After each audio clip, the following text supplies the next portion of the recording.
All right, guys. So Dave Chappelle, I don't know if you guys remember, a couple weeks back went on Joe Rogan and talked about cancel culture. And Dave Chappelle basically, talked about how he doesn't like cancel culture. Know these people, and knowing and seeing them be human. We struggle through these things. We bellyache about decisions. But everyone, no, none of these people that I know are contest winners. They all worked very hard to be great at what they do. Everyone is gifted, but these people spent time refining their gift and getting rejection and taking all those shots that you take in life, and they made something of it. I can't begrudge them that, and I always hope that none of us white. I hope we all survive it, and I think that's why that cancel culture shit bothers me. I'm not even opposed to the ideas behind, some of these cancellations. I get it. I get to do good things. Stopping harassment. Stopping all racism, harassment, everything. This ism, that ism, this phobia, that phobia. I get it. Let's fight it. And the inclination, all of it, is to make the world a better place. That's the inclination. It gets abused and misused sometimes by the wrong people and bad actors. But at the end of the day, what they're trying to do, at least what they think they're trying to do, is eliminate bad aspects of our culture and our society. As you can see there, that's Dave Chappelle and Joe Rogan, two comedians, basically discussing cancel culture. And, in this clip, they're basically discussing what the intent is, but I think they're being a little bit too soft, and I wish that they would be a little bit deeper about what the negative externalities are of cancel culture that is going too far. And now it seems like they're kind of a battle of comedians that are coming out kind of giving their opinions on cancel culture.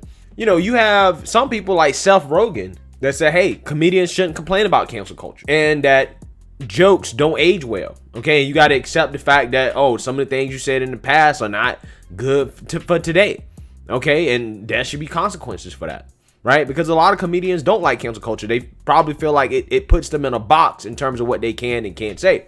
Now we have another comedian who is probably one of my favorite comedians of all time, Cat Williams, whom went on the Joe Budden podcast to discuss cancel culture. And essentially this clip went viral because all the woke revolutionaries loved what Cat Williams had to say. Take a look. Without judgment and repercussion from cancel culture. If you ask all of the people that didn't make it to the NBA, if you ask them if we just lowered the goal down another foot, they will all tell you they'd make it. Mm-hmm. Nobody likes the out of bounds, but the out of bounds got to be there or you'll run up in the stands, right? Mm. So some of these things are for the benefit of everything.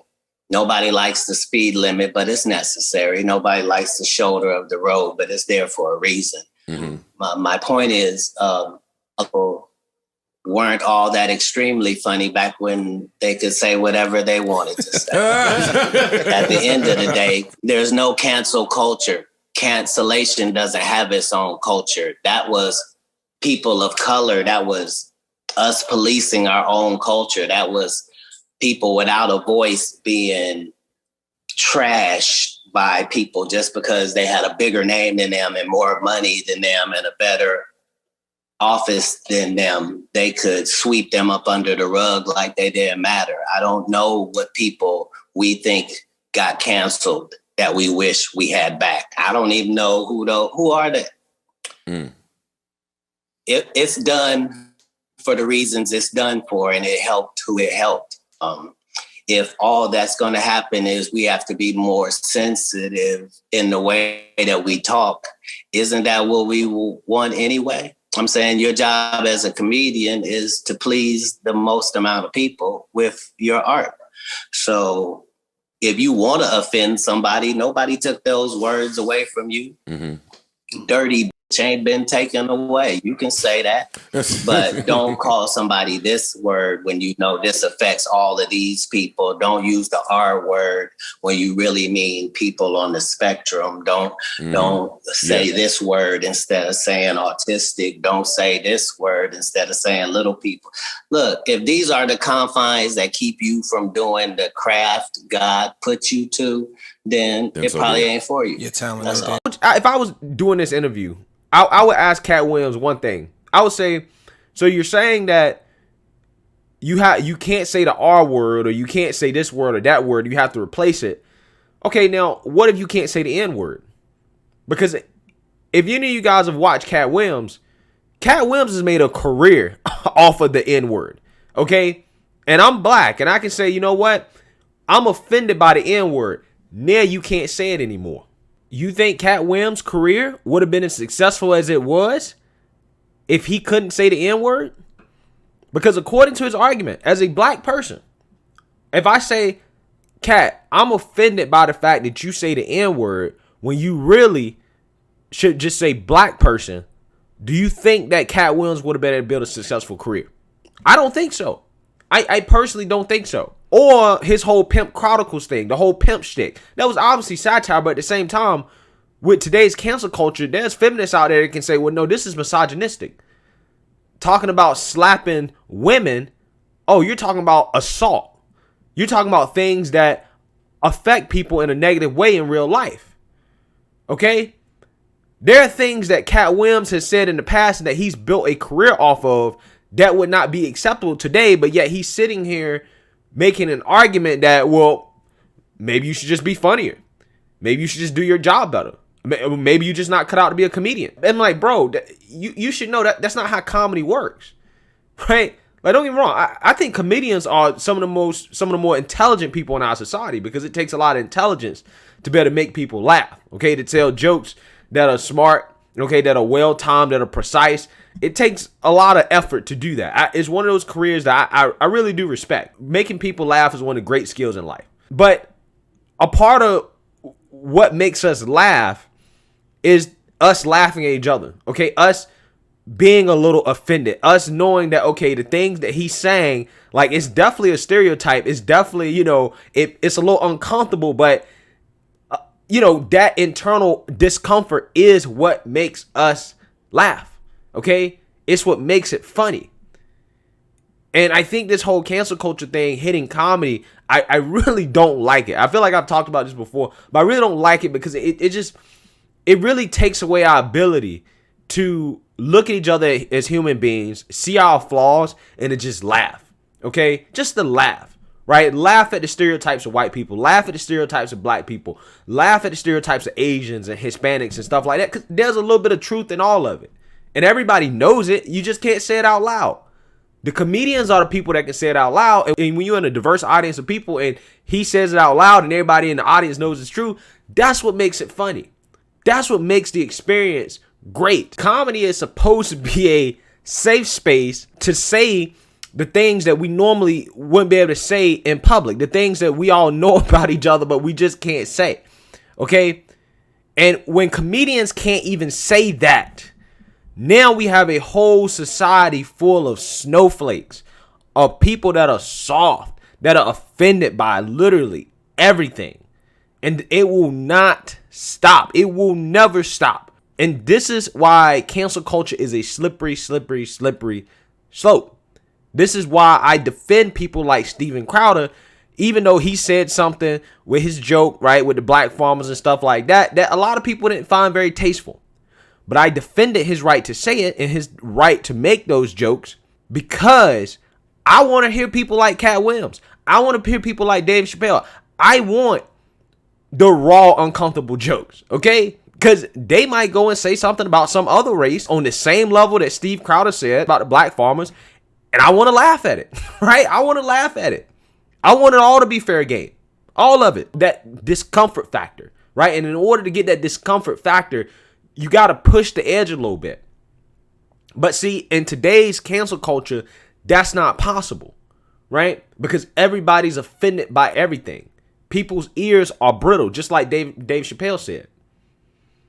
And, what these woke revolutionaries don't realize, why they're praising Cat Williams for basically agreeing with cancel culture or saying that cancel culture is not a real thing, because that's what they say. They say, well, cancel culture is not real. It's made up from the right. It's really accountability. And I'm like, no, that's not exactly true, because when it comes to politics, if you just identify as a Trump supporter, you can be canceled. You can lose your job. You can lose your livelihood. That's not accountability. Because there are people who supported Trump for a variety of reasons outside of all the controversial stuff. There are people that just supported Trump because it was like, you know what, we don't like the Democrats, or, you know, I'm against abortion, or, you know, I like his economic policy, or they, you know, there are factors or why people voted for Trump or that supported Trump that are outside of the things that offend all the people on the left. But yet, if you identify as one, right, you can lose your job, you can lose your livelihood. I know one example, the guy that was kind of beefing with Tatum, Maj Toure. I remember just probably a month or two ago back, the Breakfast Club was like, nah, we can't invite you on the show. We can't have you on the show because you're too close with MAGA, right? You're too close with those Trump supporters, so we can't have you on the show, even though this man is out here fighting for gun rights, okay? He's fighting for the Second Amendment. He's fighting for traditional American values. He's fighting for something that is good. But yet, no, we can't have him on the show because he's too close to those MAGA people. That's not accountability. That's cancel culture. That's toxic. That destroys people's lives.